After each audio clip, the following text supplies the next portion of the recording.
Welcome to the Stronger Than Steel podcast with your host, Austin Davidson and John Keir, talking Steelers all the time. Now, here's Austin and John. Hello and welcome back to another edition of the Stronger Than Steel podcast. My name is John Keir, and joining me, as always, is my co-host, Austin Davidson. Hello. Today, it is Season 4, Episode 43, on a Wednesday, November 13th, 2019. Happy Wednesday, Austin. Happy Wednesday.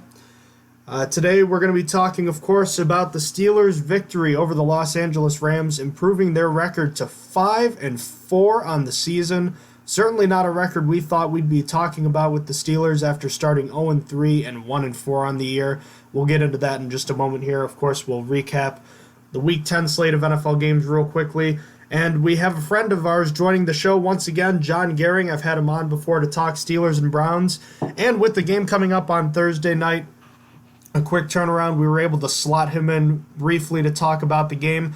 So the three of us got talking about that matchup, and we'll slide that in and as our preview for the Steelers and Browns game on Thursday Night Football tomorrow night.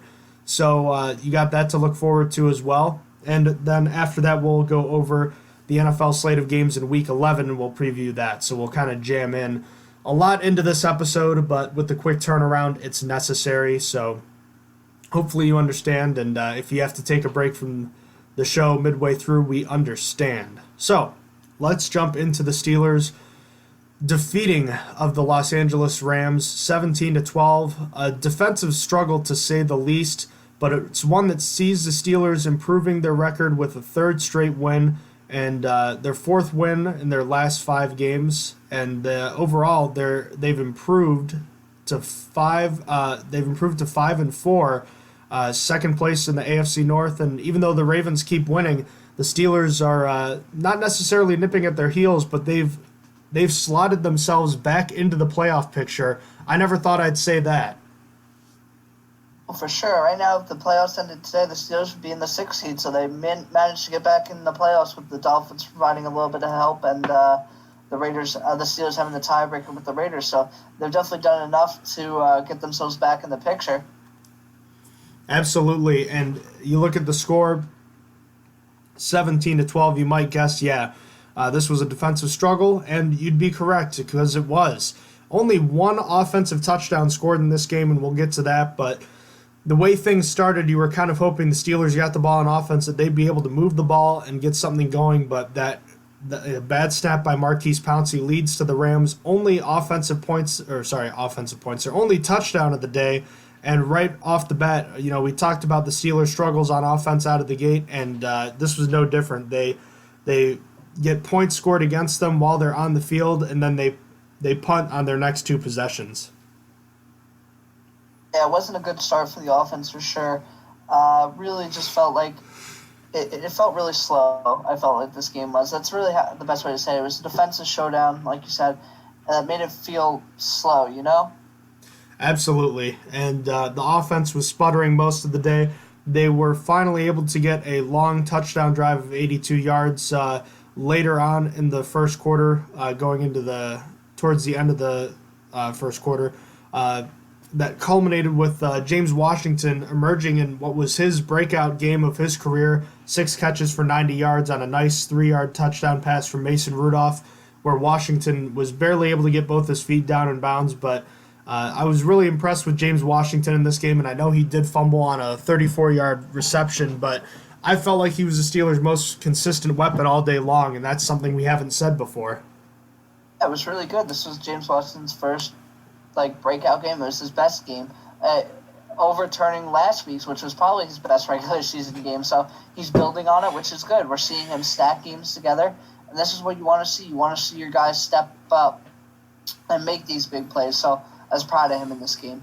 He was one of the few bright spots on offense. Mason Rudolph, I thought he played pretty well, all things considered. The final stat line doesn't look all that impressive. He took 3 sacks, took a safety, but no turnovers that were his fault per se. Maurkice Pouncey was responsible for the only true turnover there. But there were 4 drops in this game, and the ground game never really got going. We're still not seeing consistency from the Steelers offense, particularly on the ground. And outside of James Washington, I really felt like there was no one besides maybe a couple plays made by Deontay Johnson, one by Juju Smith-Schuster, where there was anything consistent going on offense. They just haven't been able to get it together all at one time. It just feels like maybe on one drive you'll get like one guy that makes a big play, but you're not getting like multiple times where guys are making the big play. And if they make the big play, it's sometimes going to result in like a fumble, like we saw with James Washington. So it does feel like it's not a cohesive unit. And the running game never even there's nothing there. I mean, the best run was probably from Tony Brooks-James, and they got called back to a penalty. It looks like it was probably an 11-yard run. Just not too good. I mean, hopefully with James Conner coming back in the future, that it'll get better. But I mean, when James Conner was here, it wasn't even that great. Part of it is because the Steelers practice like a pass, making an extension of the run game through short passes and dink and dunks. But still, you really wish the run game was just a little bit better when they do run. I mean, the average for this game was 1.6 as a team, 1.6 yards per carry.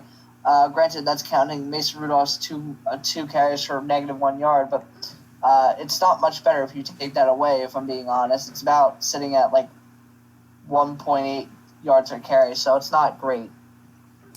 So I have to think that experiment with Okorafor and Filer is that's going to be over after this week. I think so. I really think that was a one-time thing. I was surprised that they really did stick with it for basically the entire game. It felt weird. For all the problems that we just talked about with the offense, they did come up with a big drive late, and we'll talk about that later. But the story really is about the Steelers' defense again. And once again, they did a fantastic job. They gave up no points in the first half. The Rams had that 7 on that defensive touchdown. But besides that, you look at their drive chart in the first half, a 5-play drive that ended in a punt, a 5-play drive that ended in a punt.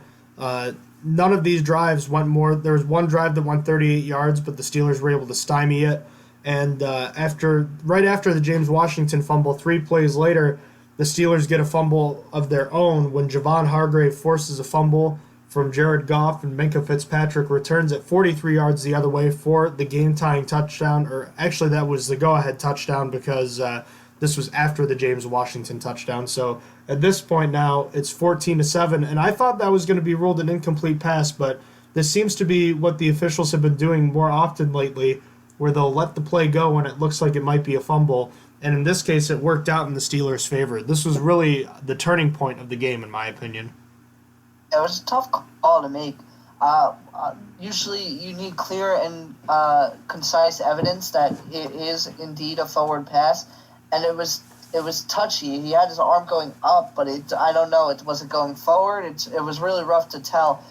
It did. I think that if they called it the other way, you're not making that a fumble. I just think it's just how it worked out, that it was just they had to stick with the judgment call that they made, no matter which one they made. Luckily, it worked out for the Steelers in that one. It was probably the difference maker. I mean, obviously, you take away that play and you lose this game more than likely. But regardless, I did like how the defense played in this game. They continued getting a lot of turnovers. And, I mean, Minkah Fitzpatrick played out of his mind again. Joe Hayden had his best game of his career. 5 pass breakups. That's absolutely insane. 5 pass breakups and 7 tackles from Joe Hayden and an interception.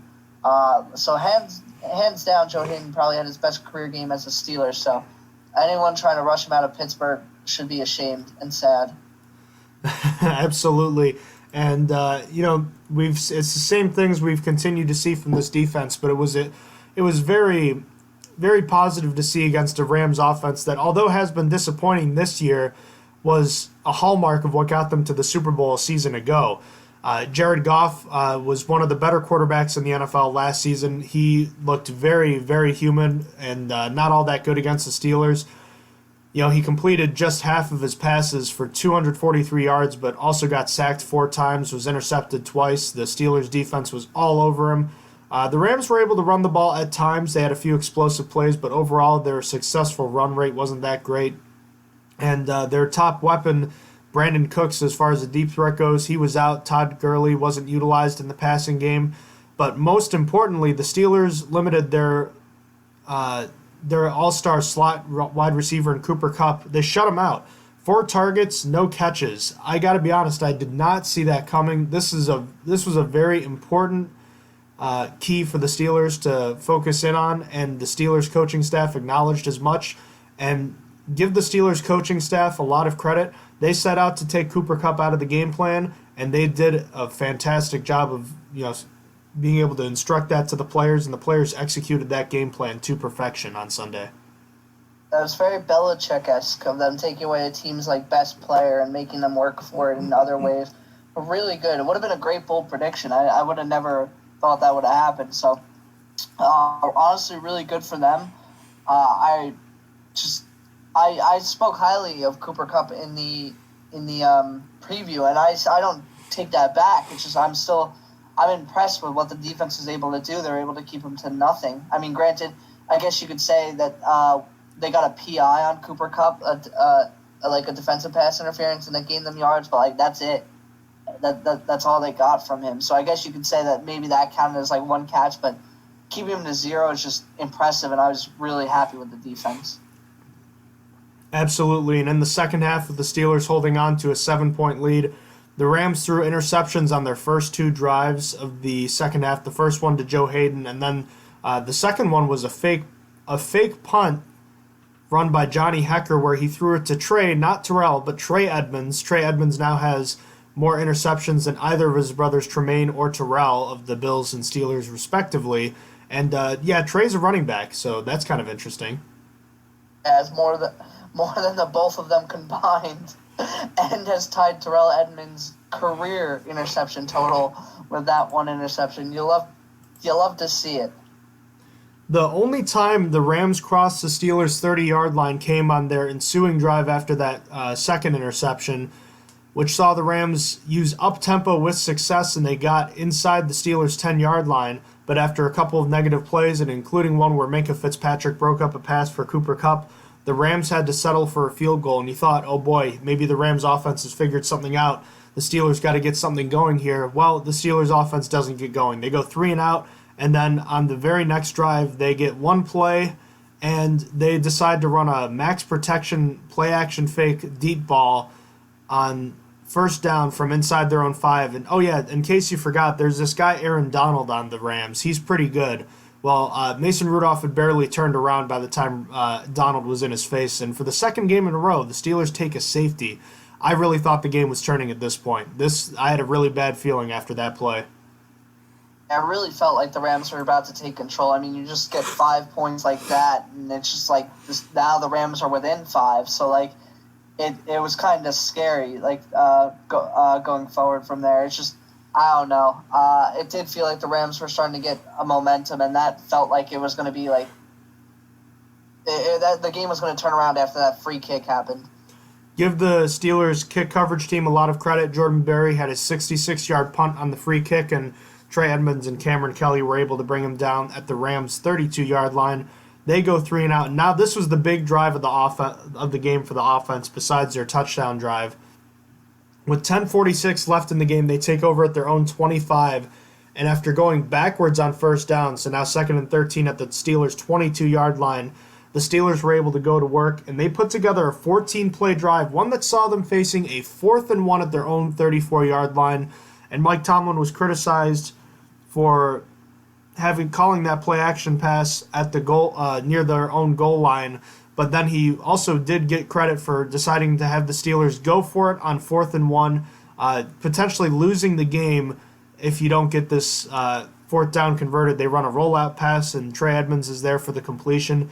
I would not have called to go for it there, nor would I have called a rollout pass, but Mike Tomlin is able to, and the Steelers are able to come through. I really thought that was going to be a mistake. I too would have. I think I would have punted it away. I don't think I would have trusted my offense like that. The offense hadn't been doing that great all day, and the Steelers haven't been good on 4th down. I mean, and then you go to a pass, and it just feels even worse. So it made sense because you don't have a good running back, and the line hasn't been blocking really well for rushes. Call it intuition. It worked out, and we're talking about a win because of it. Call it intuition, call it whatever you want, but like you just said, it worked. And that really felt like it broke the spirit of the Rams defense. The Steelers were able to rip off a few more plays and were able to work the clock down. So remember, they started with just under 11 minutes left in the quarter. With a 4th down and 7 at the Rams' 15-yard line, the Steelers ended up kicking a field goal. Chris Boswell nailed a 33-yarder. There were 2 minutes and 46 seconds left when Boswell hit that field goal. So that was a huge drive. And from that point, it looked like the Steelers were going to have to just make one more stop. They did come up with the stop. The Rams turned it over on downs on a 4th and 10 from the Steelers' 30-yard line. The Steelers take over, just force the Rams to use timeouts, and then the Rams on their last opportunity, the 4th turnover of the game, the third interception of the day, this one to Minkah Fitzpatrick, and the Steelers hold on for a huge win. A statement game by the defense, which, is it fair to say that they are now an elite unit with the way they've played the last month plus? I think so. I mean, it's hard to keep them out of the top 5 when you're turning over the ball at such a high level, like as much as they are. I mean, granted, they might not have like the best like yard stats, but they're still like a top in the league in that as well. You know what I'm saying? So I feel like the Steelers defense is top 7 at the bottom. I can't rank them lower than 7, and maybe that's just me rocking the black and gold glasses, but I can't see them not being considered an elite unit this year. I agree with you, and I think the important thing to note is that the defense struggled early in the year against those really good teams. Since the Fitzpatrick trade, I'd be willing to bet that those numbers are deflated more, and they have some really good numbers against both the pass and the run. But this unit has carried the team, and the offense, while it did struggle, I will say that they did do just enough to win on Sunday. And there were some encouraging things. I thought Mason Rudolph played well. It was really nice to see James Washington break out. And again, on a day where the offense didn't have its best stuff, they only had the one true miscue when they, really they had 2, but they had 2 miscues. And again, it's the turnovers. If you can cut that down, I think at the very least you've got an offense that can, if it doesn't shoot itself in the foot, it can survive. Oh, yeah. It seems like the offense is just good enough if the defense can stay at the level that they're playing. So, final thoughts on this game. The Steelers, again, improved to 5-4. This was one of their tougher, guttier wins that they've had in a while, but you find a way to win. The Steelers' defense carries them. The offense does just enough to get the job done. Closing thoughts on the Steelers' win over the Rams, 17-12. I don't got anything. I feel pretty good going into the next game against the Browns. Alrighty then. So again, we had to have a pretty quick recap here of the Steelers Rams game, just because we got a lot to pack in here. So it is going to be a little different today. Let's jump into the Week 10 recap. So we already talked about the Chargers and Raiders Thursday night game. Probably this could be the biggest upset of the season. Was the Falcons and Saints game last week?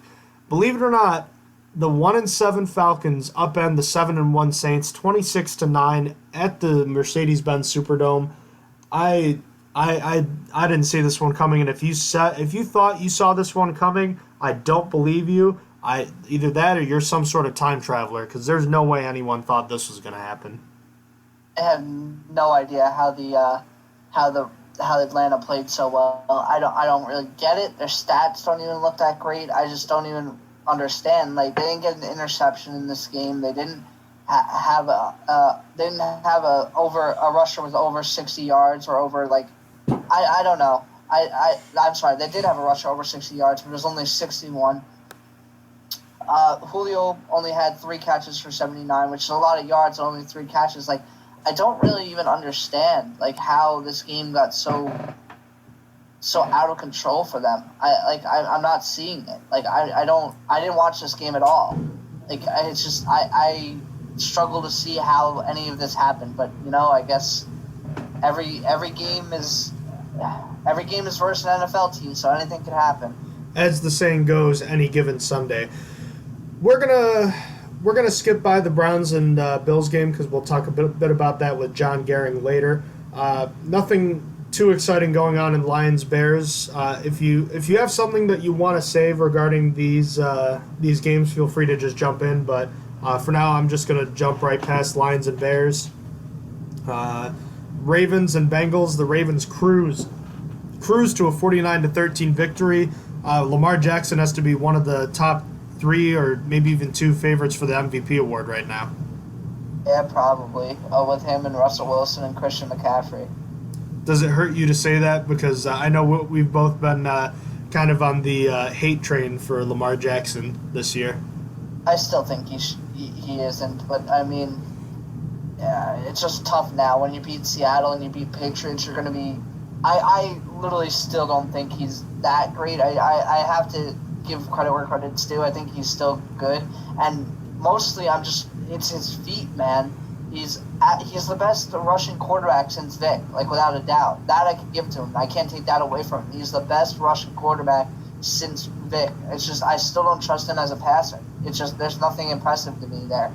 I mean, maybe a little bit, but I'm still not sold there. It's just as a whole, he's a great quarterback at the moment. I actually think that he might even be better than Michael Vick, because I think that Michael Vick's runs were less designed, and it feels like a lot of the times Jackson's almost just like a running back, but he can also make those plays for scrambling if he needs to. But I still want to see what happens when he sees a team that isn't the Bengals for their second time. Did beat the Patriots though. That is true, and he deserves a ton of credit for the way he played in that game, and the Ravens deserve a ton of credit because they are a much better team than I thought they were this season. So I have to eat craw there.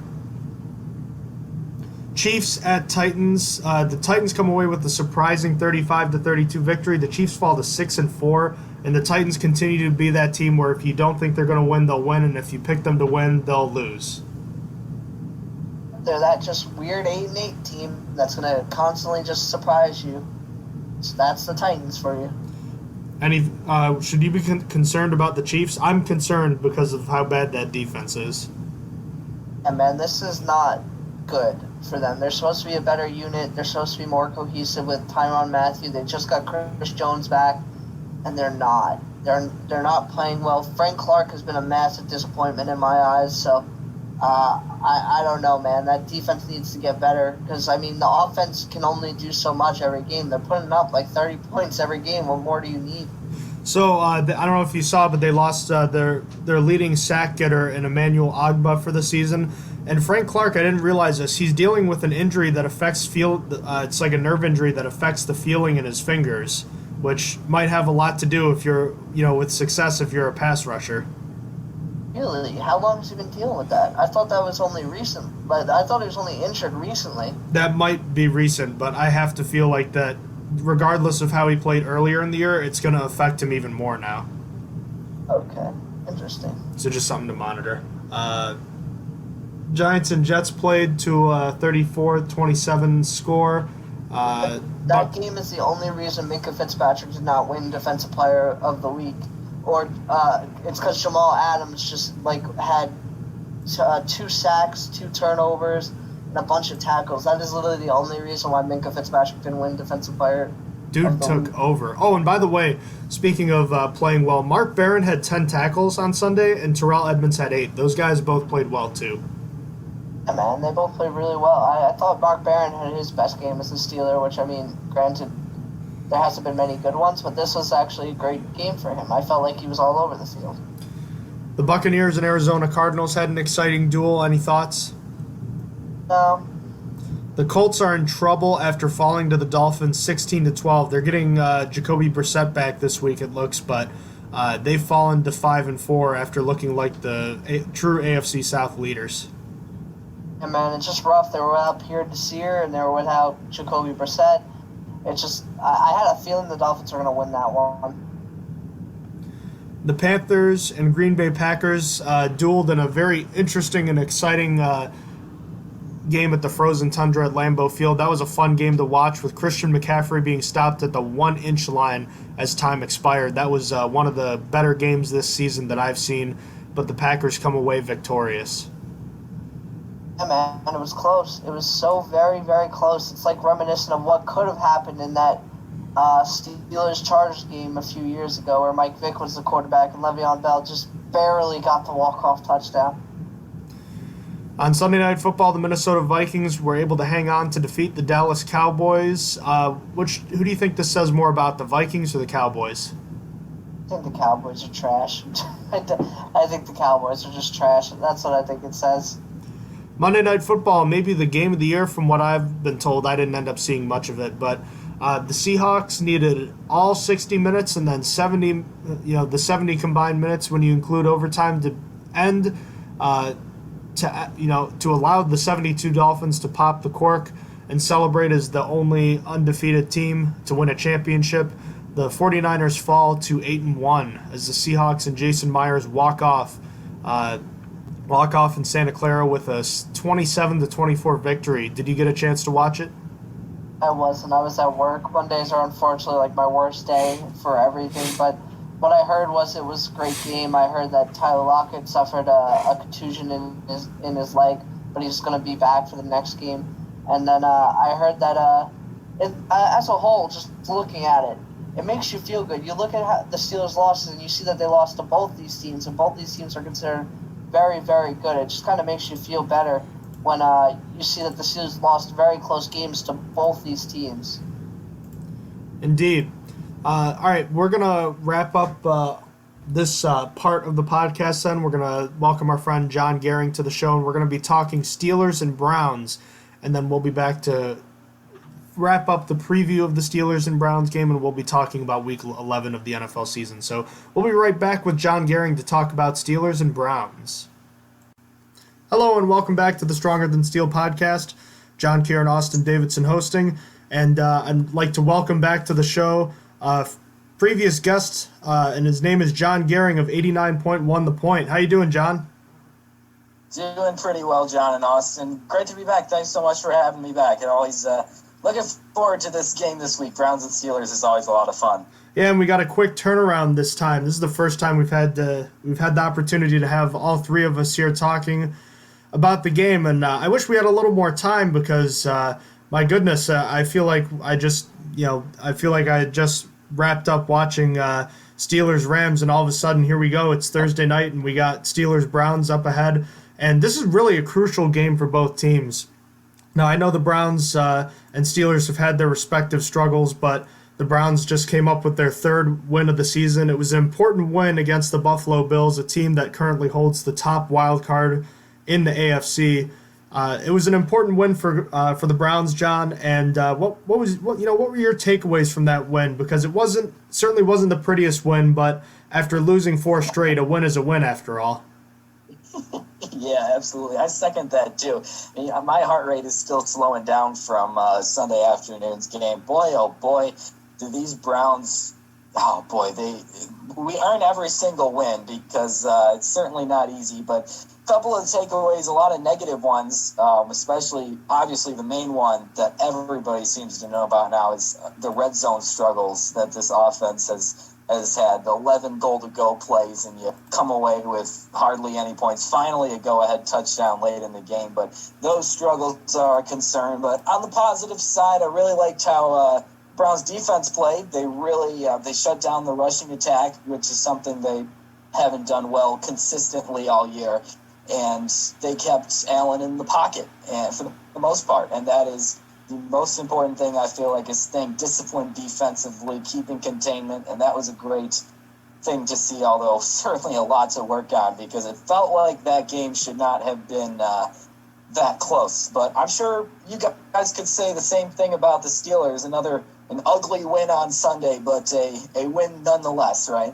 Yeah, wins are wins, and that and after starting 0-3, 1-4, just as the Browns were 2-6 last week, going into the game against the Bills, you'll take the wins any way you can get them.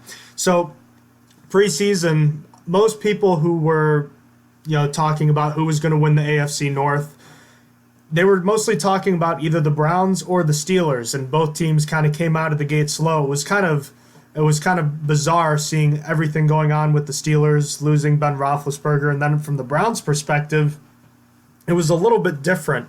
The talent was all there, at least it seemed, but it was the same disappointing and slow start. And a lot's been made about Odell Beckham Jr., the offensive line struggles, Freddie Kitchens, Baker Mayfield. and just the management of it all, and you could pretty much go anywhere with that. Or you could even talk about the discipline, the lack of discipline when it comes to penalties.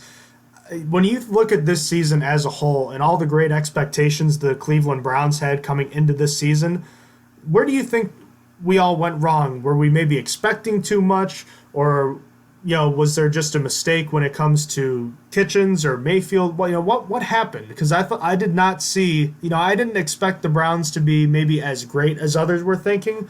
I also didn't see a 2-6 start.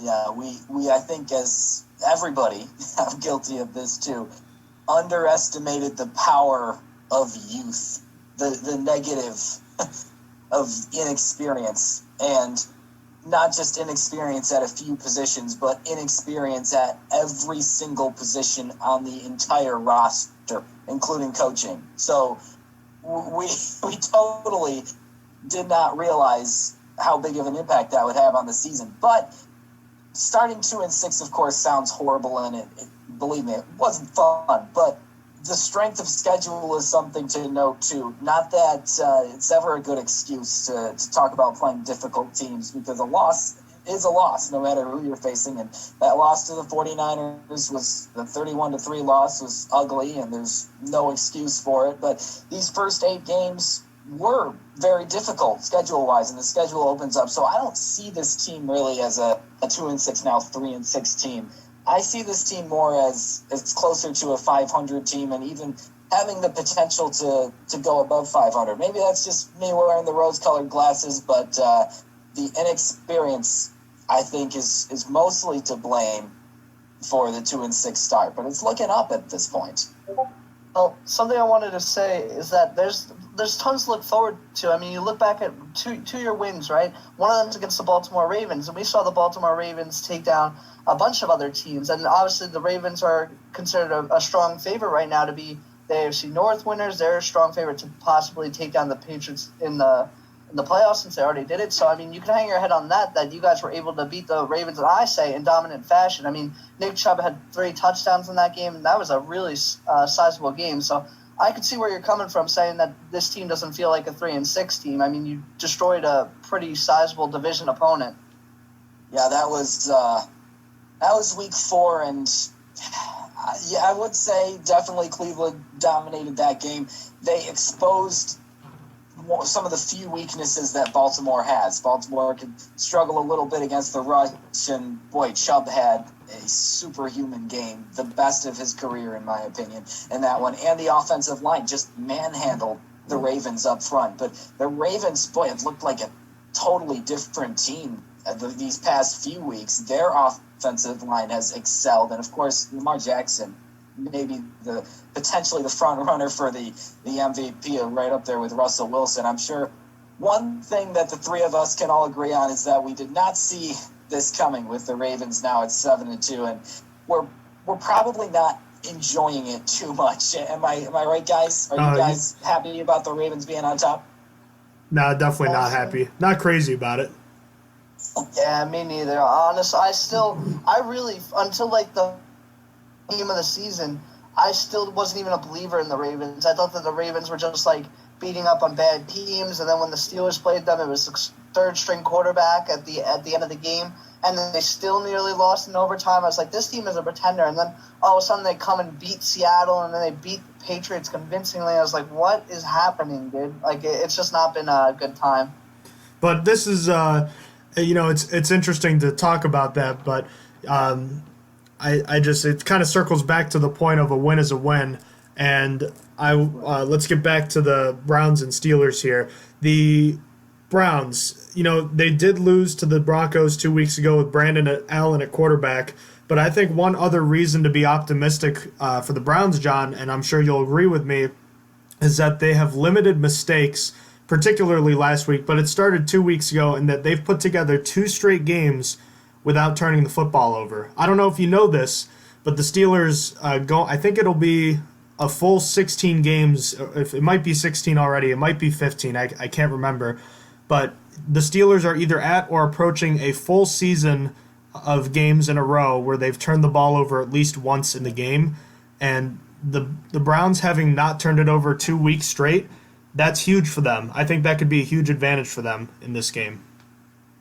Well, it speaks to the improved discipline of this team in both penalties and turnovers. First week setting a record for the last 60-plus years as how many penalties they committed in a game, and then committing a lot of penalties in the subsequent games as well. It was an ugly first 3-4 games. Even in that Baltimore victory, I believe we had double-digit penalties in that one, if I'm not mistaken. So it was a rough start, and a lot of people attributed that directly to the coaching staff, which absolutely, some responsibility has to fall on the coaching staff and Kitchens especially, but I think it just speaks to the inexperience of the team, which is why, yes, I'm very optimistic about both the penalties and then the turnovers. Yeah, Mayfield has just really stopped making these errors that we saw early on, especially in the Tennessee game and the San Francisco game. He stopped making these errors, and he seems like he's more patient and is willing to go through his second, third read, and as a result, we're seeing cleaner play from him, and that's very, very encouraging. Yeah, especially going into this game with the Steelers having this past year of turnover woes. What do you think was the issue with him, or really the offense in general? Because we know they've been able to run the ball successfully all year long, and now they've got Kareem Hunt, so the ground game is not the issue. The issue seems to be somewhere in the passing game, and whether or not that was Mayfield or the play designs and play calls with Freddie Kitchens, or maybe something going on with the receivers and Odell Beckham Jr., the offensive line. Where did you – I mean, I know you kind of already explained this a little bit, but, a lot of heat fell on Baker Mayfield, especially with Odell Beckham Jr. being the I don't want to say this in like a mean way, but he does draw attention to himself, and he wants to make sure that people know that he's there. Like, it's okay. Like, even if there's a guy on me, you can throw it to me.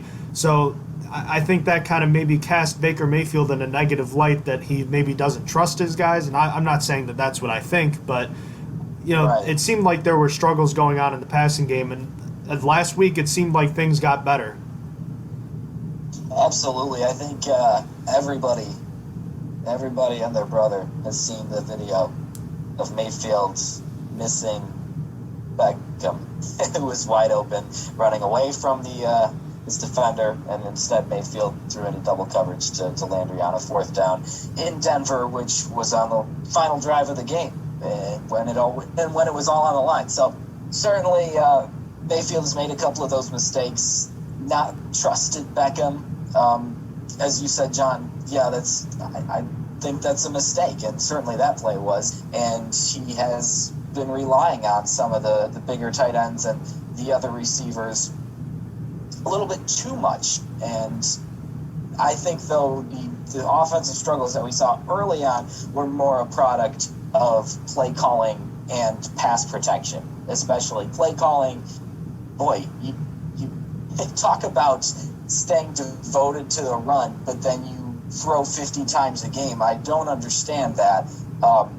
I still stand behind Freddie Kitchens. I think he's done a great job in a lot of ways as head coach, but his play calling early on was certainly head-scratching, to say the least, as far as run-pass balance, and that put Baker Mayfield in a very difficult situation, as did a lack of pass protection. Boy, these offensive linemen, especially the tackles, are able to create space on the edge, especially for Chubb and now Kareem Hunt, hopefully. But pass protection was a whole separate issue. They look like a whole different offensive line when trying to keep a clean pocket for Mayfield. But that has improved in the last 2 weeks, and as a result, I don't think it's a coincidence. We've seen cleaner play from Baker Mayfield. And that's very interesting, because if we take a look now at the other side, at the Pittsburgh Steelers offensive line, Austin, I know you'll definitely agree with me on this. When it comes to the Pittsburgh Steelers offensive line, the inverse is the truth. Whereas the pass protection has been darn near perfect. I mean, they had I think it was a franchise record for the least amount of sacks through half a season. And if you go and look back at the sacks they've allowed, I think almost half of them are ones you could attribute to the quarterback, where it's like he held on to the ball too long, or he slid into the pressure, or he made a poor decision. It was very great pass protection from the offensive line, but in the running game, and it happened again this past week, they average less than 2 yards a carry against the Los Angeles Rams defensive front. And again, some of that has had to do with the struggles when it comes to injuries regarding James Conner or Benny Snell or Jalen Samuels. The Steelers' top 3 running backs have all missed at least one game this year, and their 4th running back, Trey Edmonds, has also been on the injury report as well. So, it's not easy when you're shuffling running backs in and out, but at the same time, for an offensive line that has done a great job in protecting the quarterback, it has done a very poor job in opening up lanes in the ground game. And I don't know a ton about the Cleveland Browns defense, so you can definitely clue us in. But I know they've got some big names. They've got, obviously, Myles Garrett, a guy that, oddly enough, I feel like flies under the radar despite being one of the best pass rushers in the league. You've got a couple of solid linebackers in Joe Schobert, and I know Christian Kirksey was hurt, but you've got that young rookie in Mack Wilson who's made some big plays, and you've got a young secondary with guys like Greedy Williams and Denzel Ward. I was forgetting his name, and it's buoyed by a couple of veterans in Demarius Randall and Morgan Burnett. So this defense as a whole, how have they played this year? Because I know they came up with a lot of turnovers last year, but we're still giving up some yards. How are you looking at the defense this year? Well, it's kind of the opposite, which is funny. They have really reduced some of the chunk plays that we saw last year, the chunk plays in the passing game, and I think that's a credit to drafting Greedy Williams, who, he was hurt for several games, but these past couple of weeks he's played excellent, as well as Denzel Ward. He's played fantastic as well. And an ability to finally get a pass rush. Myles Garrett, you're right, he still flies under the radar. I think he does because the sack numbers aren't really there. And he talks about how he wants to be the MVP, the Defensive Player of the Year, and he's not that quality of player just because statistically he's not at that game record status yet. However, he does still impact the game big time, not necessarily with sacks, but with pass rush. And that's, I think, a good reason that these chunk plays are decreasing. However, I have noticed a lack of forcing turnovers, which is a little bit concerning in some ways. It can also just be a credit to the opponent's ball security. In the past few games, I think that's been the case. Brandon Allen for the Broncos, I was really impressed with him. Was actually quite impressed with the Bills' offense last week in some respects as well. But I like this defense overall. I think the signings during the offseason that were made from Olivier Vernon, Sheldon Richardson up front is another defensive tackle who can really make a difference in the game. Secondary's a little bit weak. Burnett has had his struggles early on. Obviously, we had... Who would have guessed? Yeah. We had the whole situation. Boy, his name escapes me, and I feel awful. I should have remembered his name. The player who was cut after last week's game. Oh man, I forgot as well. Why can't I think of his name? The guy who you're talking about, the guy who went berserk on Twitter, right? Yes, it was actually you. You were the first one to break it to me, John. It was heartbroken. He was having a horrible season. He missed. I've never seen so many missed tackles in the secondary. So secondary could use a little bit of solidifying, especially on the back end, the safety position. But overall, I like this defense. Really, am optimistic about it. And coming up this week, though, they're presented with a whole new challenge. Put it that way. All right, well, now let's kind of focus a little bit on the matchups in particular, now that we've kind of looked at the units as a whole. So the Steelers for years have been an offensively driven team, and now with second-year quarterback Mason Rudolph taking the snaps, the offense for the Steelers has been inconsistent in a word. I think disappointing would be another, but I think it's also fair to point out, at least to Pittsburgh fans, that maybe we expect too much. I don't know, Austin. Do you think that we, at least from the outside, maybe it seems like we might be expecting too much from Mason Rudolph just because Ben Roethlisberger came in his rookie year and then the Steelers never looked back? Maybe. I don't know. It's just when you give a guy a first-round grade, right, even though you don't draft him in the first round, you give him a first-round grade saying that if we needed a quarterback and he was there, we would have taken him in the first round. But the Steelers didn't need a quarterback that year, and they decided to take him in the third round for the value. I feel like the expectations are still high because in their mind, and the guys that do all the work, sit down, they go to work every day and evaluate the guys they want to draft and stuff. If they think he's first-round value, I mean, you kind of want the guy to be a first-round, like playing at a first-round level. Obviously, that doesn't happen. You see, like, Sam Darnold and stuff like that. But, like, I don't know if our expectations are too high. I feel like we should expect a lot from this team. We haven't seen a losing season since Mike Tomlin has taken over, so the expectations and the bar is pretty high, you know what I'm saying? Yeah, I got you. What did you think, real quickly, what did you think about his performance last week against the Rams? He actually, despite the stats not looking as great, he impressed me. He was getting the ball out a little bit quicker. He was throwing the ball a little bit downfield. He wasn't looking at Jalen Samuels for everything. And I felt like he got better. He was able to increase his yards per attempt in that game a little bit. So, like, I saw him throwing a little bit farther. I still want him. He's scared. I totally see it. He's definitely scared of driving the ball downfield. He looks for Jalen Samuels even when I see guys open further down the field. I don't know. Maybe it's not him scared. Maybe it's the progressions that he's struggling with. But he's just got to keep going. He's 6 games in to being a starter. So it's just like, I don't know. I thought last game was pretty good for him. I agree. Now, remember, there were also 4 drops aided with him. But anyways, John, the point I'm trying to get across is that the Steelers' offense has been a work in progress all season. I mean, losing Antonio Brown has been a huge blow for this offense just because the creativity it needed to get these young receivers open, it's shown, and it showed early in the season, and we're still not seeing complete play from the wide receivers. We've seen different guys step up at different times, whether it's the rookie Deontay Johnson or second-year player James Washington, or the former Pro Bowler Juju Smith-Schuster. It feels like they're not always hitting at the same time, and I already talked about the offensive line struggles, and Mason Rudolph has been up and down. So knowing what you know about the Browns defense, and I already basically gave you the only true strength of the Steelers offense right now, would you be at all concerned about the Steelers offense? If you were game planning against the Steelers offense, knowing that they've got a youngster in Mason Rudolph who hasn't been all that willing to throw the ball deep. He's been kind of a check down Charlie, if you will. Do you think the Browns are going to come after him in this game or try to stop the run? Because again, the Steelers have not run the ball well this year.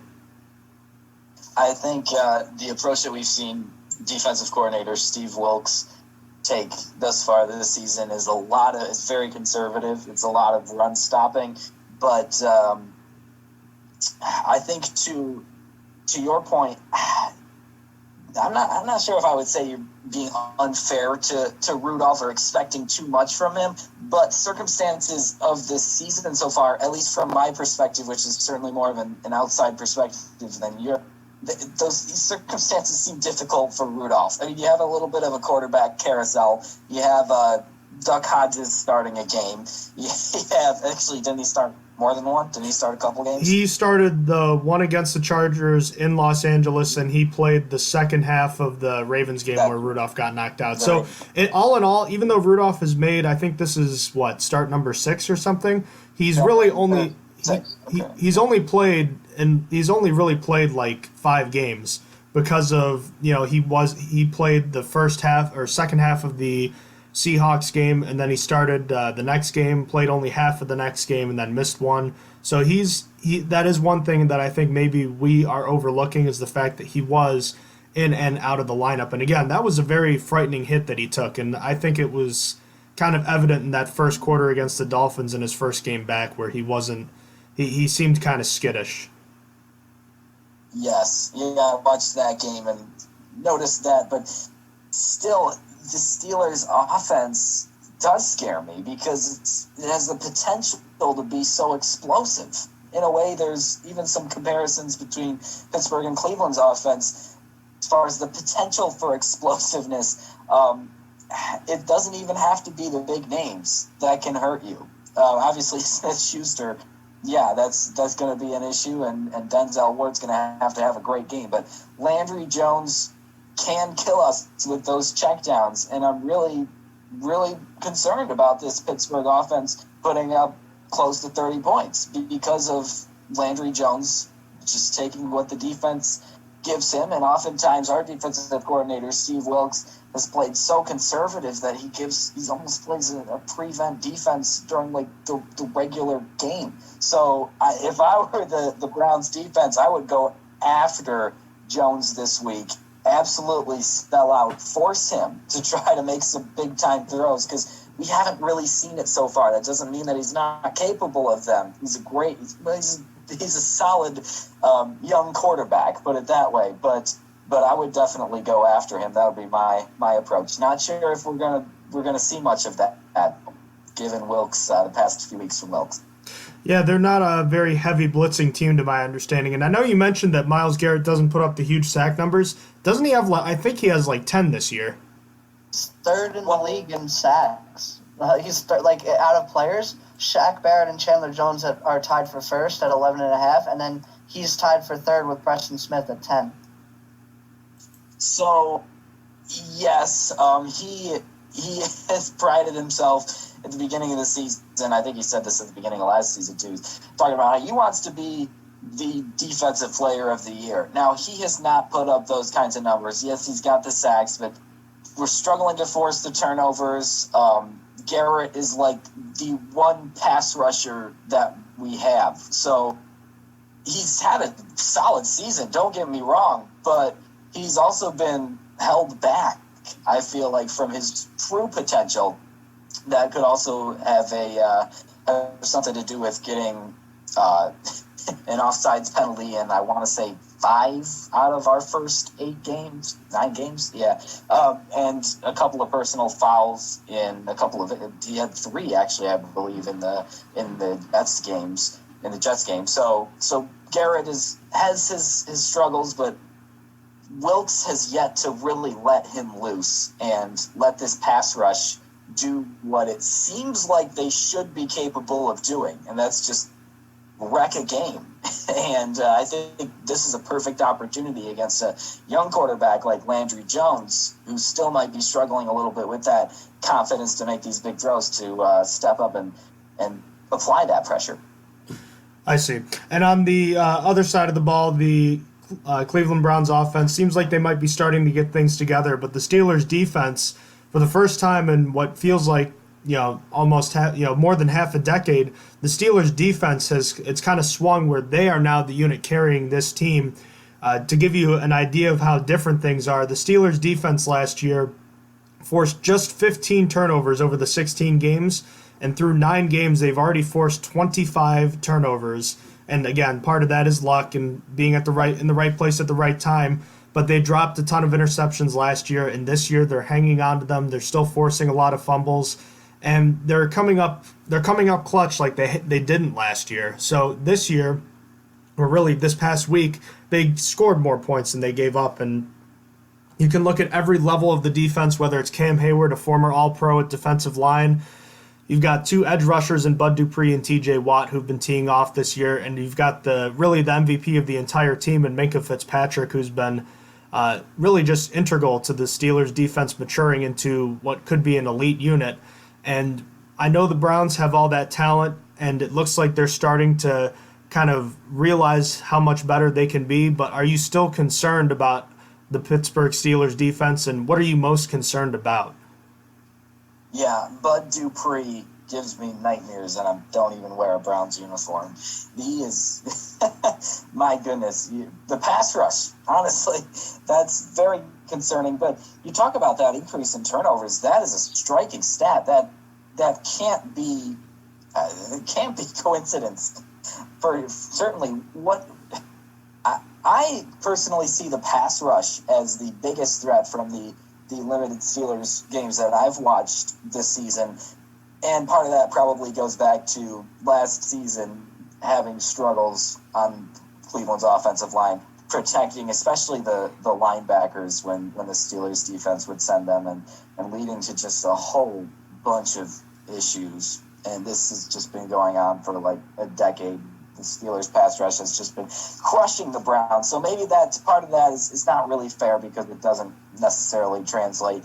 But this pass rush does scare me. You talk about Dupree and up front. I mean, what? My goodness, you guys are loaded with a ton of talent, and I'm not sure if they've produced to your expectations thus far, but it scares me against a young offensive line. Do you attribute those turnovers more up front or in the back end, would you say? Austin, I think I know where I want to go, but what do you think? I'm going to the secondary and the new additions because last year the pass rush was almost arguably better. I mean, the pass rush this year has been great. I think the pressure is better this year, but like in terms of sacks, we're projected for probably lower than we had last year. I think at least. Okay. So, personally, to me, last year the turnovers weren't there. What happened in this offseason was that Keith Butler stressed on being able to catch the ball, not dropping turnovers, and then you get a Devin Bush and you get a Minka Fitzpatrick. So I guess Devin Bush is actually technically part of the front, but I mean, it's really part. It's just the new additions have really done it. I mean, you have the guy that leads the league, is tied for the league lead in interceptions now, Minka. He's tied with the only other team that has more turnovers in the league with the Patriots. Devin McCourty, he also has 5. So that's what I attribute it to. I think that all the defensive backs, and you got 2 playmakers now. You got Devin Bush and Minka Fitzpatrick, who weren't here last year, and I think they have made all the difference for this team. What do you think, John? Yeah, I completely agree with you. So, John, the Pittsburgh Steelers defense, really ever since Keith Butler took over as the defensive coordinator for the legend Dick LeBeau in 2015, they've been able to get pressure on quarterbacks. They've been able to get sacks, but what's been inconsistent has been the turnover numbers. And ever since Ryan Shazier left with that devastating spinal injury at the end of the 2017 season, the Steelers they've led the league in sacks combined. They led the league in sacks 2 years ago. I think they were tied for first last season. The pressure and the sacks, they've all been coming at a relatively high level. What hasn't been there has been the turnovers. And I think, like Austin said, it was an emphasis on being able to make the most of those opportunities. I think there were like 7 dropped interceptions by defensive backs, but it wasn't just dropped interceptions. There's one play which I know Austin thought about as soon as I mentioned Morgan Burnett's name. A play against the Raiders last year was a deep pass down the middle of the field to Seth Roberts, where Burnett was in perfect position. He was right in Seth Roberts' hip pocket, but when the ball was coming down towards Roberts, all Burnett had to do was look around, turn around, look to try to find the ball, do pretty much anything other than what he did, which was watch the ball land into Roberts' hands, and then he flailed up. And I know you remember that play vividly, Austin. Oh yeah, I hate that game, and I remember that game is etched into my memory. But yes, I remember that play. But the point being is that it's been a change in the defensive backfield. Mostly, I mean, it's a change on the whole defense, but it's been making the most of these turnovers, these opportunities, and it's not just turning the ball over, it's also just making plays on the ball.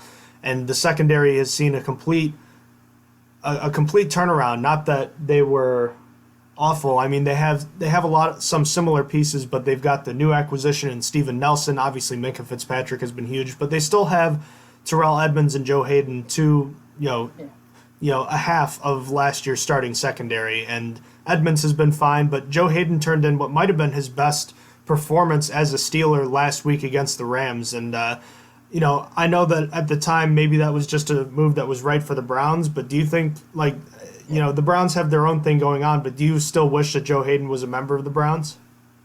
I don't think so. I think there was I think he was toxic in many ways, and I was a huge Joe Hayden fan, but wasn't working with our scheme and wasn't willing to work with our scheme. And I think it's a really kind of a bummer that he ended up going to a division rival. But you can only do what you can do, and I wish him the best. I'm actually glad to hear he had a good game last week. I know that a lot of Steelers fans, from what I've been hearing, guys, is that a lot of Steelers fans not high on him. Correct me if I'm wrong. What do you guys have you guys thought of him so far? Well, I was real quickly. I will say that I feel like up until a couple weeks ago, he maybe wasn't up to the same level that he was the last 2 seasons. But I think the last month he's been pretty darn good. Okay, interesting. Struggled against the Dolphins, but with their fast receivers, like it's his weak spot is speed. So a lot of Steelers fans were giving him a lot of shit for that game, specifically because he got burnt a few times. But besides that, I feel like he's actually been decent this year. It's just he's kind of been overshadowed by Steven Nelson having a breakout year, being like a shutdown corner when he's not been known as that. Okay, so let's move on here. Anything notable for the special teams? I know you guys had a revolving door kind of at kicker last year. Have you got that figured out? Yeah, hopefully. Special teams has been a mess for as long as I've been a Browns fan. That's kind of dramatic, but it's true. The special teams has always been disastrous. This year, it finally looks like Austin Seibert has stepped into well, so far he's perfect at kicking field goals, so can't really complain about that. He has missed, I believe, 3 extra points, including one last week that was actually longer due to a penalty. But so far, consistent. He's not the type that will kick those 50-plus consistently, but he's reliable from close range. And our punter, Jamie Gillen, has been really, really strong. Field position is such a big deal. I think it's oftentimes so overshadowed, but our punting and kicking has been strong. Unfortunately, on returns and on coverage, penalties has been a huge issue, but I feel like that's an NFL-wide thing at this point. Overall, I think special teams has improved dramatically this season, despite, obviously, there still being some frustrations. Wow, I feel like you could have just said the same thing about the Steelers' special teams, because our specialists, Chris Boswell and Jordan Berry, respectively, have been very good. But, John, I'll tell you right now, the Steelers' return game is a mess, and it doesn't matter if it's kick. I mean, I guess it kind of does. The punt return unit has been okay, but my lord, the kick return unit might be the worst I've ever seen. Well, sometimes it's amazing when you don't take a knee in the end zone and take the 25-yard line. It's amazing how much disaster can take place. Usually it seems like from penalties, and this is the thing I've seen across football at all levels. But seems like sometimes a touchback is the best way to go. You know, that does make sense, but Austin, I think teams have realized how bad the Steelers' return unit is, so they stopped kicking it into the end zone a few weeks ago. Ooh. Yeah, the Ryan Switzer's longest kick return this year is 26 yards. So you're saying that at their best, they could get 1 more yard than a touchback. I wouldn't. If I'm a team versing the Steelers, why wouldn't I kick it short? Let them run it back and start with shorter field. The best they're going to get is 26, at least so far this year. So it's not been good. So, John... Yeah, like a playmaker back there. I mean, all respect to Ryan Switzer. He's a serviceable player, but isn't he more of like a possession receiver? Not, where's that blazing speed that you would ideally like to see in a kick and punt return? Oh, John. Oh, my goodness. You want to take this one, Austin? Ryan Switzer is literally the worst offensive piece ever. We've been kind of talking about replacing him for a while now. He actually hasn't, all he does, his route tree is so limited, is he could run 1 yard and run a small little curl or a mesh route. He can't run. He can't play on offense for the most part. And honestly, this year he's had nothing redeeming about him, because at least in punt returning last year and the year before was pretty solid. This year it's just been abysmal. Kick returning, punt returning, it's all looked bad. So right now Ryan Switzer is not really good at anything. So, John, basically the way Ryan Switzer is used on offense, he's basically like an extension of a running back. Last year they lined him up in the backfield at times. They would hand him the ball off. Sometimes they'd use him with quick screens. His route tree, like Austin said, is extremely limited. I forget exactly the statistic, but I think among receivers or players in NFL history who have caught 50 passes or something. He has the lowest yards per catch in NFL history or something like that. He gets a ton of 1 yard. He's not running many routes past 5 yards down the field, basically, is what I'm getting at. He had one really good game against the Broncos last year, and besides that, he's been basically useless on offense, and I don't want to come down on him too hard because I really do think that the return unit the issues come mostly from the blocking schemes, because the Steelers have had, this is the first time they've had the same punt or kick returner for more than 1 year, back-to-back years. They've had a different kick returner like every year in Mike Tomlin's era, and I can't remember the last time it was ever good. It's always been bad. Wow. Well, I guess that is similar. I always thought of Switzer as like a slot receiver than a productive one, but you guys seem to know better than that. Well, I will say this again. He was a good punt returner last season, and his rookie year in Dallas, he was a good returner, period. He had a few nice kickoff returns for the Cowboys 2 years ago. He was fine. But it's like if you're a return man and you come to Pittsburgh, you're coming here to die. Jacoby Jones, for instance. Okay. So, but anyways, my point being, I would be shocked if the Browns don't try to kick it short and try to have the Steelers try to run it out. That's just kind of what I'm getting at. They did that last week with Buffalo as well. Another team riddled by special teams penalties and struggling kick return wise. So, we've seen that a lot. And Siebert is an accurate kicker. So obviously any NFL kicker should be able to kind of place it where they want to. But he can drop it in. Yeah, he can drop it in at the 1 yard line and a nice high kick to allow the special teams unit to get down there and make the play. And that's what we saw. Actually, the Bills starting more possessions than not inside their 25-yard line, some inside their 10 due to penalties too. So special teams certainly going to have a big impact on this game, though, on both sides. In a year where they changed the kickoff rules, it feels like kicking off short has become more of a more utilized strategy, and I suspect we will see it in play again. But for just furthermore to that point, the Steelers elected to kick in overtime against the Ravens simply because of that. Instead of getting the ball first with an opportunity to win, they kicked to the Ravens because of how bad the kick return unit was. So I just driving home the point that it's been really bad. So just be on the lookout for that. So, okay. So we've kind of had a look at this game from both sides of the ball, all units all the way around.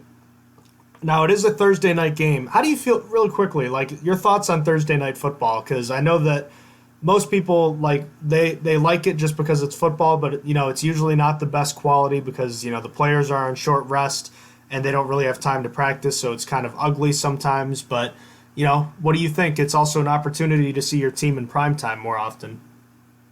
Yeah, I get it. It's nice for fans to watch every team, it's certainly teams that don't get a lot of attention. Tennessee plays Jacksonville, seems like every year on Thursday night. That's cool. That's true. But maybe that's debatable whether or not that's cool, but I think so anyway. I like seeing everybody. And for the Browns this week, well, I don't want to say because obviously it's a short week, so obviously it's going to have an impact. But I think more of an impact is going to be had on the Steelers for playing a tough game at 4 o'clock. I know it's only a few hours, but that makes a difference, especially when now the Steelers now come to Cleveland again, a short trip. But all these little things add up and make a short week just that much shorter. So looking forward to, I guess you could say, some sloppy play, and it should be a lot of fun, though. And overall, I do like the concept of Thursday night football. Just to see how the players react on a short week, and it's more football. I'm not complaining. I like this MAC football in the middle of the week on Tuesday and Wednesdays. I'm definitely not complaining about that either. If the fans win, I think we all win. That's a good way of looking at it, and I tend to agree with you. So I also make it no secret. I usually like the home team on Thursday night. Obviously, that's the home team doesn't always win on Thursday night, but I think that there is a distinct advantage to being able to play at home on the short week as opposed to traveling. And the Pittsburgh to Cleveland trip is only 3 hours, but still, Right. It's I think it's a big advantage to be home. Yeah, I certainly hope that, I know you guys won't agree, but I hope that Steeler Nation doesn't come and take over First Energy Stadium. Sort of concerned, though, that it's going to be almost a home game for Pittsburgh as it normally is in Cleveland. We'll see. Things might be different just because of how much hype there was around the team this year. I think it'll be a fantastic atmosphere, and no matter what the case is with the game, I think it'll be pretty entertaining throughout. Would you call this a must-win game for the Browns? I mean, I was going to say I still think that, I've seen teams start 2-6 before, and they've still been able to be in the fight at the end for the postseason. So I wouldn't say your season is done, but would you call this game a must-win if you're trying to get into the playoffs? Because I mean, you just the schedule is relatively soft up ahead, but these divisional games become just crucial at this point. Yes, I don't call it a must-win as much as I want to. I think that a lot of the times the term must-win is just thrown out so quickly, and I mean it was a must-win against San Francisco when we got our butt whooped, and then it was a must-win against Seattle. And I think the term must-win is just so overused. Eventually, it does become a must-win situation, like this past week at home against Buffalo. But I kind of did the math, and with this 3-game stretch at home, I figured that we absolutely need to win 2 out of the 3 games to stay relevant in the playoff picture. And that doesn't even mean like right in the thick of things, but just somewhat relevant, because that would put us at 4-7 with a weak AFC. I mean, that's still technically in it. So winning the first out of these 3 games at home, this is the second. Obviously, definitely want to win this game. It's a critical game, but not ready to go that far to say that the playoff chances are completely dashed with a loss this week. So with all things considered, this looks like it should be a relatively even matchup. Where are you leaning on this one? Tell me what you think about the game as a whole, and certainly you're welcome to give us a final score prediction. Well, yeah, as long as you guys do the same, right? All right. We're going to, I was going to say, I think, do you want to do that right now, Austin? We usually do it at the end of the show because we're going to be recording. Okay. But, you know what? If you want, I'm definitely down. Hey, don't let me interrupt your your regular show routine. But either way, I'll definitely check it out and see what you guys think too. All right, so go right ahead then. Why don't you kick it off? Well, I think it's so hard to predict games like these. When your team is involved and when you have that bias, I am very worried about this game. Put it that way, as I have been with pretty much every Browns game this year. The Steelers especially scare me on the defensive side of the ball, more so because of the Browns' lack of production in the red zone and the fact that turning the ball over has not been an issue. I kind of feel like it's a ticking time bomb, and I'm not too confident with Kitchens and his play calling and this whole idea that throwing 75% of the time is a good idea. I think if we run the ball with Chubb and Hunt to a certain extent, but Chubb will get the majority of the carries on the offensive side of the ball, we're going to be okay. We're going to actually find the end zone a few times. I'm confident about that. And defensively, if we can get some pressure finally on Jones, he's going to make his plays. He's going to be the consistent, conservative, but good enough quarterback that he has been. And it's just going to come down to who makes a mistake at the end. Unfortunately, I'm not terribly confident yet in our offense, and specifically Baker Mayfield, who I absolutely love, and he's one of my favorite players ever, but I'm not super confident in his ability to protect the football, even given his last two performances. So I think that I'll throw a 27-23 Steeler victory out there, as much as that pains me to say, just because I've seen too many epic collapses, and this primetime situation just seems like a perfect opportunity for one. I'm optimistic about the team, and I think we're going to come out and play inspired and play a solid game, but when it comes down to it, I just don't see us winning two close games in a row with this young team. If we do, that would be huge. But if you're asking for a prediction, I'll throw out 27-23 Pittsburgh victory. Okay. I agree with you. I think that this is going to be just one of those. This is going to be one of those games where I think it comes down to, obviously, turnovers. That's huge, but I keep thinking about the Steelers' defense, Austin. I feel like one of these weeks it's coming. They're just not going to provide those plays that they've been. We keep saying it, but eventually they're not going to be able to create all those plays that they have been making.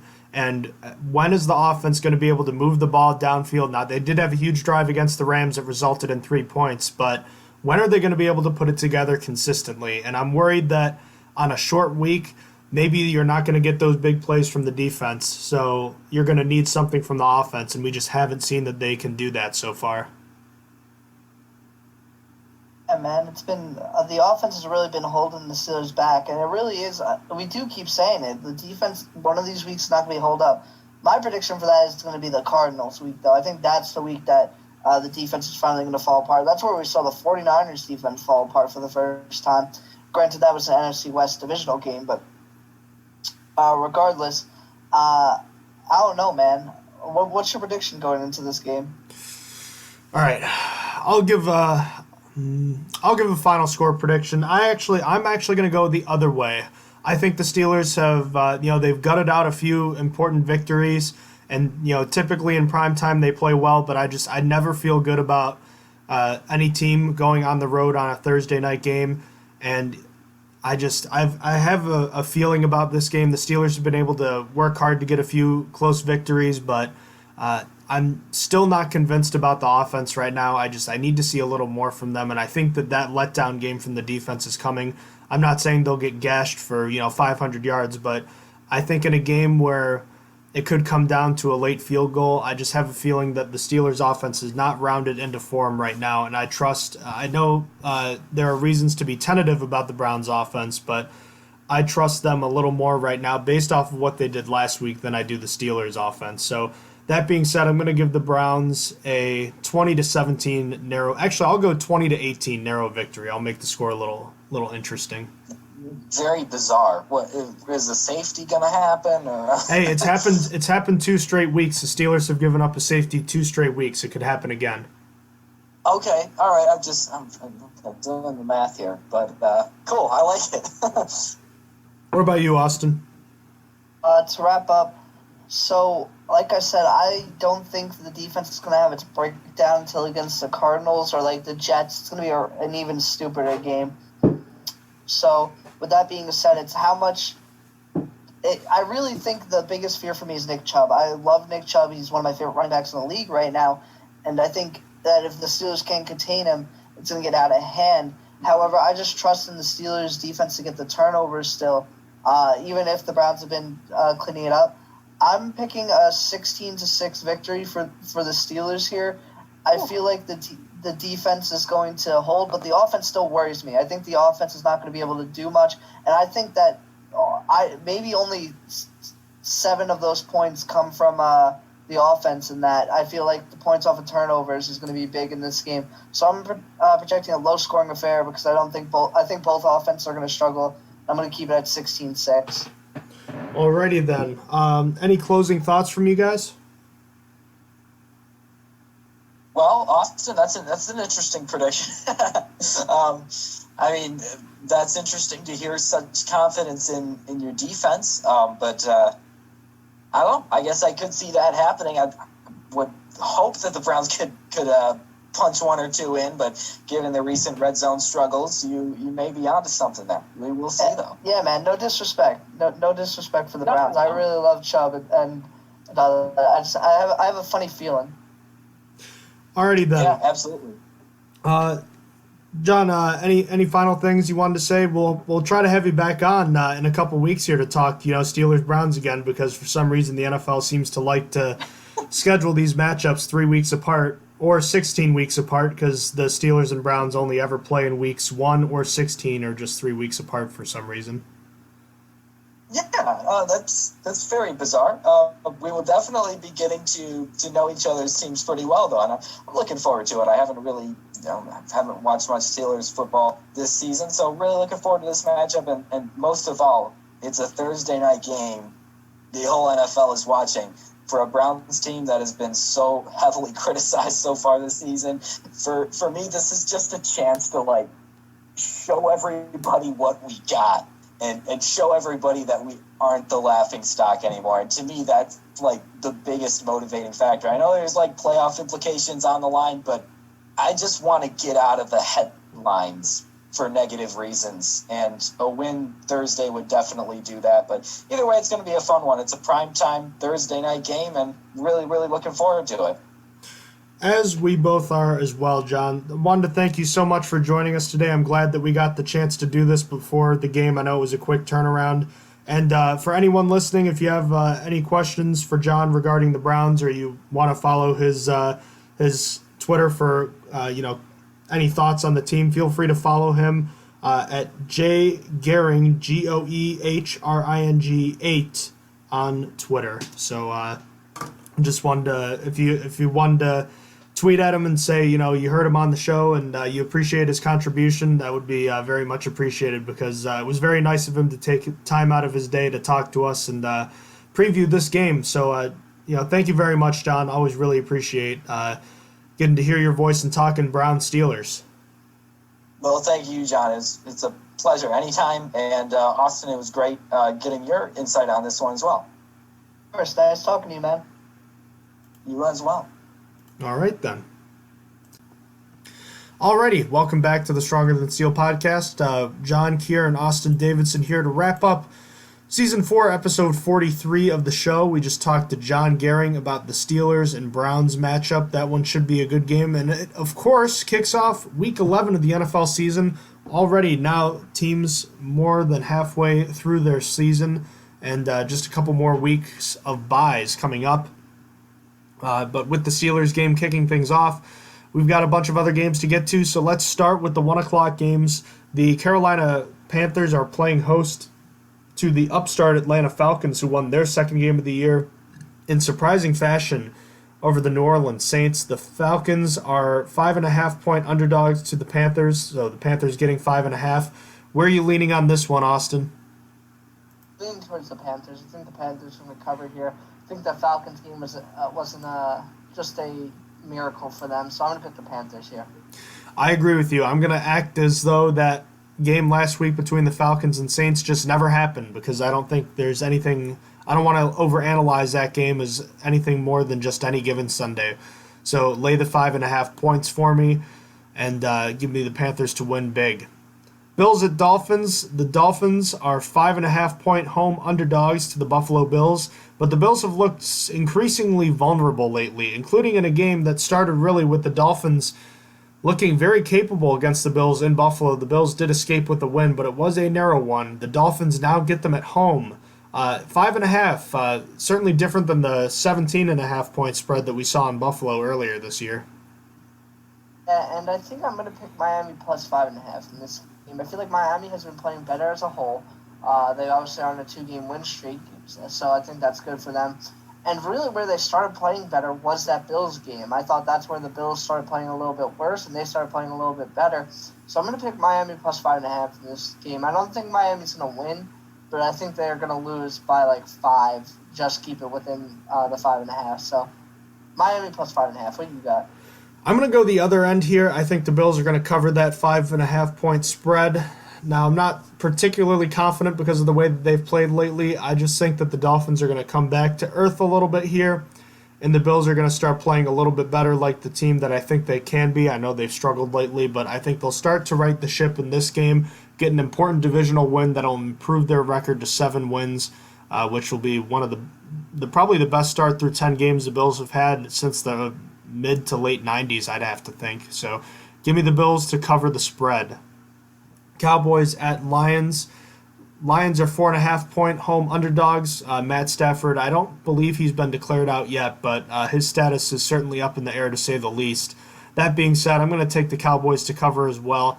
4.5 points doesn't seem like a lot for a team that, they might not be the best team in the league in the Cowboys, but I like their direction a lot more than I like the Lions right now, especially if Jeff Driscoll is starting. Yeah, I gotta pick the Cowboys to cover. Last week against the Bears was pretty rough. I thought that even with Jeff Driscoll, they could beat the Bears and Mitchell Trubisky's offense, but Mitchell Trubisky was eventually able to get stuff going late in the game, so I'm gonna have to pick the Cowboys to cover here. The spread would have had to be not even a little bit. It would have had to probably be at 9 for me to want to pick Detroit plus the points. Denver Broncos at 3-6 at the 7-3 Minnesota Vikings. The Vikings getting 10.5 at home. This feels like a sneaky close defensive struggle, doesn't it? It really does. I think that the Broncos are going to keep it within 10.5. I have Broncos plus 10.5. I feel like with their new quarterback, he could be anything. He kind of surprised the Browns a little bit. I think that the Broncos keep it within 10.5. What do you got? I think that this is going to be a close game throughout, but I think the Vikings are going to sneak away with a backdoor cover with a late pick six or something like that. And I think the Vikings will walk away with a 2-score victory, at least 11 points. I think they'll walk away with a narrow covering of that 10.5-point spread, but I'm not super confident in it. Let's move to the Jaguars and Colts. Indy getting 2.5 points as Jacoby Brissett is expected to return to the lineup after practicing in full yesterday. I'm going to pick the Colts to cover here. I'm not exactly confident. Nick Foles is back to the starter in Jacksonville for this game, so that's something interesting to note. I still like Indianapolis' team better than the Jaguars team, so I'm going to pick the Colts to cover. I'd rather take a guy that's played football more recently. It's been a while for Nick Foles, so I will take the Colts to cover. I agree with you. I like the team a little bit better in Indianapolis, and even though Leonard Fournette has played well this season, I'm not super sold on the Jaguars offense right now just because we only have seen one quarter of Nick Foles as the Jacksonville Jaguars starting quarterback. Remember, he injured his clavicle very early in that first game, so haven't seen much, and I'm in a wait-and-see approach with him for now. So give me the Colts to cover that 2.5-point spread. New Orleans Saints, coming off that shocking loss to the Falcons, are now at Raymond James Stadium taking on the Buccaneers, who are 5.5-point underdogs. You think the Saints come out and play pissed off, or do you think the Buccaneers have a surprise or two in store for them? They did last year.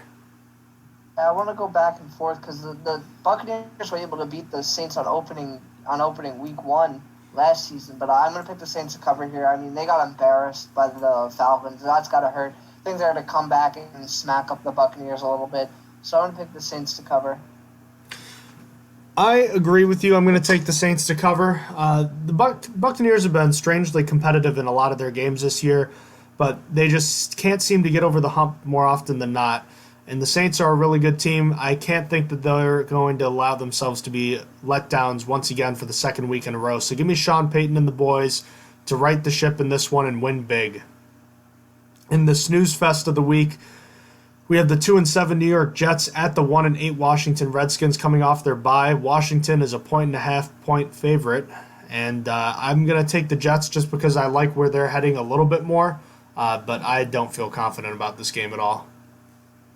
I'm going to pick the Jets plus 1.5. No, you know what? I'll just be different. I'll pick Washington minus 1.5. I'll pick them to cover. I feel like the Jets are going to win this team, but like in this tank bowl, I guess anything can happen. I guess I'll go with Washington to cover in this one, essentially picking them to win. I don't know, man. This game sucks. Stay away from it. Don't watch it. No one should hate themselves enough to watch that.